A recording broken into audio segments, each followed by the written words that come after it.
Bismillahirrahmanirrahim. Assalamualaikum warahmatullahi wabarakatuh.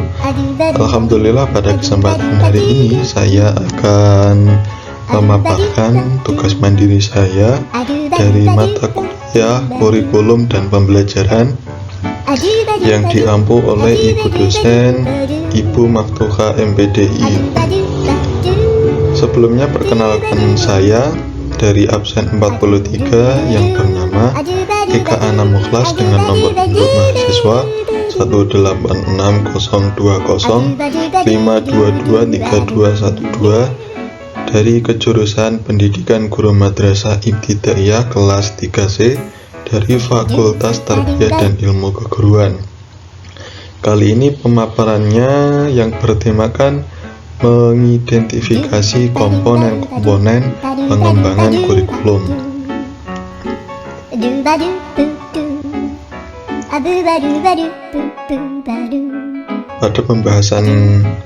Pada pembahasan kali ini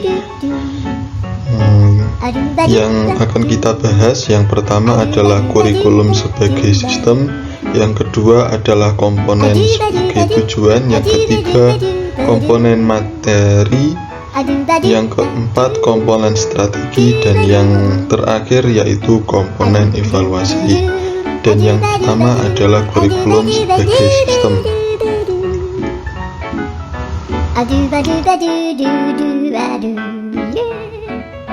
Kurikulum sebagai sistem yaitu program pembelajaran yang direncanakan oleh lembaga pendidikan secara sistematik untuk mencapai kelancaran dalam proses pembelajaran agar tercapai tujuan dari pendidikan.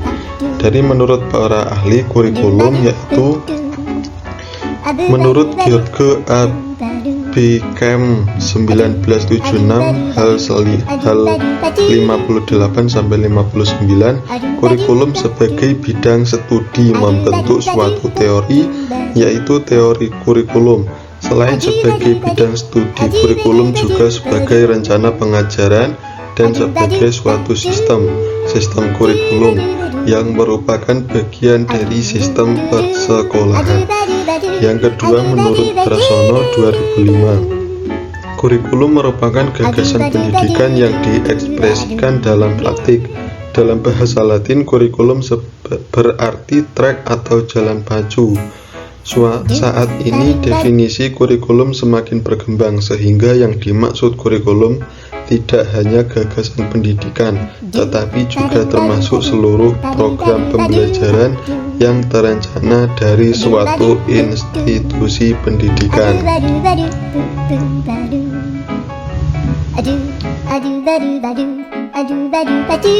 Yang kedua, pengertian tentang sistem. Sistem adalah sekumpulan unsur atau elemen yang saling berkaitan dan saling mempengaruhi dalam melakukan kegiatan bersama untuk mencapai suatu tujuan. Menurut para ahli, pengertian sistem yang pertama menurut Ludwig von Bertalanffy, sistem merupakan seperangkat unsur yang saling terikat dalam suatu antara relasi di antara unsur-unsur tersebut dengan lingkungan. Yang kedua, menurut Anatol Rapoport, sistem adalah suatu kumpulan kesatuan dan perangkat hubungan satu sama lain.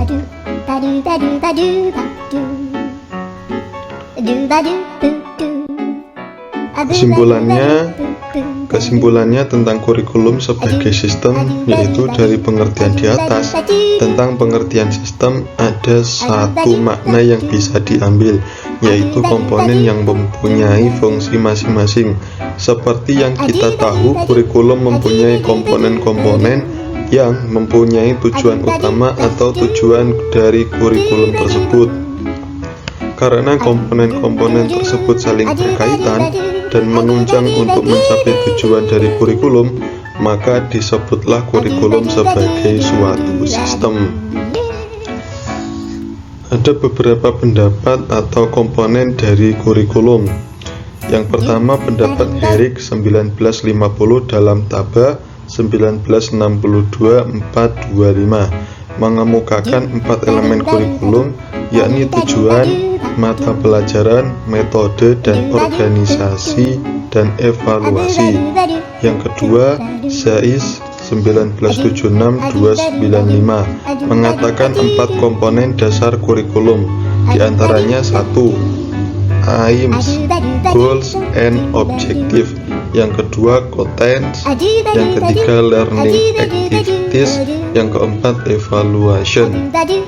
Dan yang ketiga yaitu Nana SY Sukmadinata 1988-110 mengemukakan 4 komponen kurikulum, yaitu tujuan, isi atau materi, proses atau sistem penyampaian, serta evaluasi.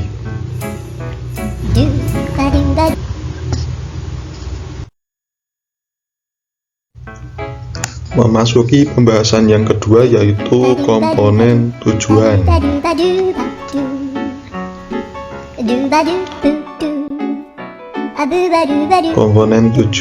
Komponen tujuan yaitu dalam konteks kurikulum mengacu pada sasaran atau hasil yang diinginkan dari proses pendidikan. Tujuan ini dirumuskan untuk mengarahkan pembelajaran dan menentukan apa yang diharapkan peserta didik mencapai setelah mengikuti suatu program atau mata pelajaran. Komponen tujuan mempunyai beberapa aspek. Yang pertama yaitu menyangkut aspek kognitif, meliputi penguasaan pengetahuan dan pemahaman tentang konsep, fakta, teori, dan prinsip dalam suatu bidang studi. Misalnya, tujuan kognitif dapat berfokus pada kemampuan untuk memahami teori fisika. Yang kedua, aspek afektif yang berkaitan dengan pengembangan nilai, sikap, dan emosi peserta didik. Tujuan afektif dapat mencakup hal-hal seperti mengembangkan empati, meningkatkan rasa hormat terhadap keragaman, atau memotivasi keinginan untuk belajar. Yang ketiga, aspek psikomotor menyangkut pengembangan keterampilan fisik atau motorik. Tujuan psikomotor dapat mencakup hal-hal seperti kemampuan bermain alat musik, keterampilan olahraga, atau keahlian dalam penggunaan alat teknis.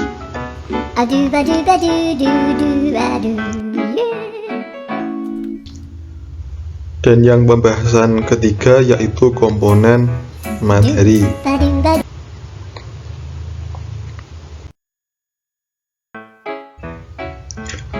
Komponen materi dalam konteks kurikulum merujuk pada isi atau konten pembelajaran yang akan disampaikan kepada peserta didik. Hal ini mencakup berbagai topik, konsep, teori, fakta, keterampilan, dan informasi yang direncanakan untuk dipelajari oleh peserta didik selama proses pendidikan. Tentang komponen materi ada beberapa poin. Yang pertama adalah tentang mata pelajaran.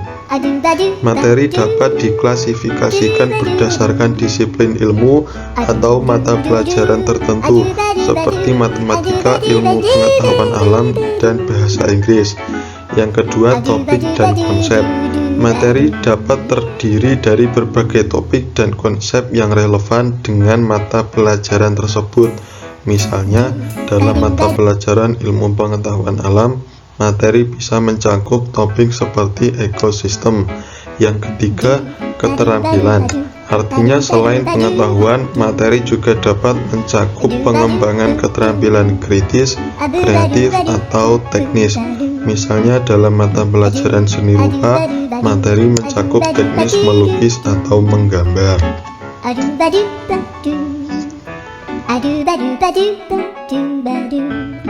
Memasuki pembahasan yang keempat, yaitu komponen strategi.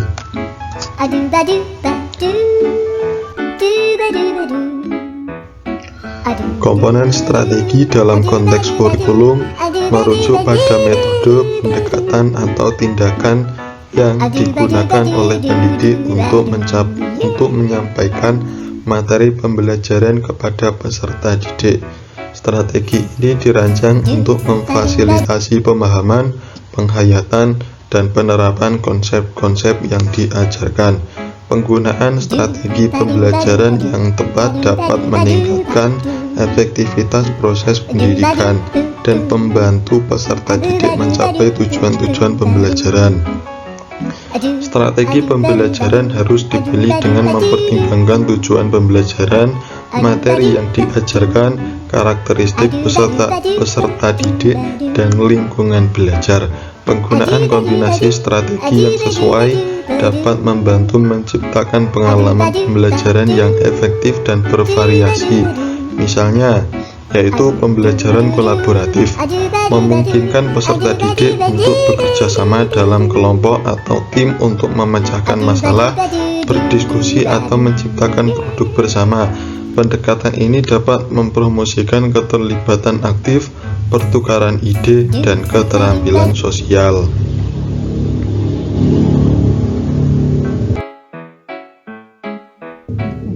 Selanjutnya yaitu pembahasan komponen evaluasi.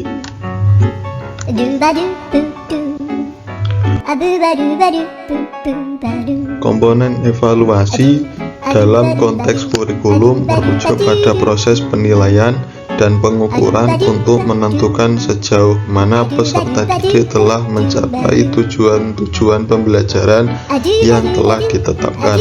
Evaluasi memiliki peran penting dalam menilai kemajuan dan mencapai peserta didik, serta memungkinkan pendidik dan sistem pendidikan untuk membuat perbaikan atau penyesuaian yang diperlukan dalam proses pembelajaran. Ada beberapa komponen penting dari evaluasi dalam konteks kurikulum. Yang pertama, instrumen evaluasi merupakan alat atau metode yang digunakan untuk mengumpulkan data evaluasi. Hal ini bisa berupa tes, tugas proyek, dan wawancara. Yang kedua, kriteria penilaian merupakan kriteria atau standar yang digunakan untuk menilai kinerja atau pencapaian peserta didik. Kriteria ini harus jelas, terukur, dan terkait dengan tujuan-tujuan pembelajaran. Yang ketiga, penggunaan hasil evaluasi. Hasil dari evaluasi dapat digunakan untuk membuat keputusan terkait dengan pengembangan kurikulum, perencanaan pembelajaran berikutnya, pengalokasian sumber daya, atau untuk memberikan bimbingan dan dukungan kepada peserta didik. Artinya, evaluasi merupakan bagian integral dari proses pembelajaran dan membantu memastikan bahwa peserta didik mencapai hasil yang diinginkan dari pendidikan. Evaluasi yang baik dan terarah dapat memberikan wawasan yang berharga bagi pendidik dan membantu memaksimalkan potensi pembelajaran dari peserta didik.